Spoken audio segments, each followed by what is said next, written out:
कालिदास बोले, माते पानी पिला दीजिए, बड़ा पुण्य होगा। स्त्री बोली, बेटा मैं तुम्हें जानती नहीं, अपना परिचय दो, मैं अवश्य पानी पिला दूंगी। कालिदास ने कहा, मैं पथिक हूँ, कृपा पानी पिला दे। स्त्री बोली, तुम पथिक कैसे हो सकते हो? पथिक तो केवल दो ही हैं, सूर्य व चंद्रमा, जो कभी रुकते नहीं, हमेशा चलते रहते हैं। तुम इनमें से कौन से हो, सत्य बताओ। कालिदास ने कहा, मैं मेहमान हूँ, कृपा पानी पिला दीजिए। स्त्री बोली, तुम मेहमान कैसे हो सकते हो? संसार में दो ही मेहमान है, पहला धन और दूसरा यौवन। इन्हें जाने में समय नहीं लगता। सत्य बताओ, कौन हो तुम? अब तक के सारे तर्क से पराजित हताश हो ही चुके थे। कालिदास बोले, मैं सहनशील हूँ, अब आप पानी पिला दे। स्त्री ने कहा, नहीं, सहनशील तो दो ही हैं। पहली धरती, जो पापी पुण्य आत्मा सबका बोझ सहती है, उसकी छाती चीरकर बीज बो देने से भी अनाज के भंडार देती है। दूसरे पेड़, जिनको पत्थर मारो फिर भी मीठे फल देते हैं। तुम सहनशील नहीं, सच बताओ तुम कौन हो?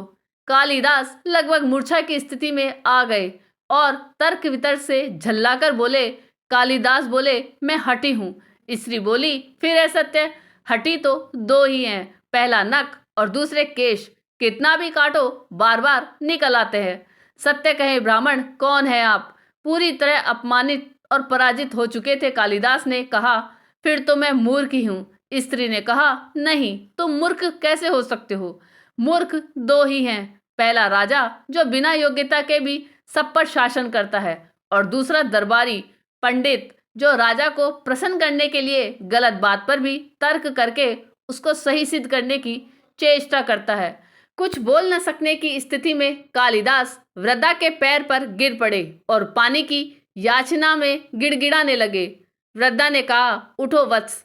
आवाज सुनकर कालिदास ने ऊपर देखा तो साक्षात माता सरस्वती वहां खड़ी थी। कालिदास पुनः नतमस्तक हो गए। माता ने कहा, शिक्षा से ज्ञान आता है, न कि अहंकार।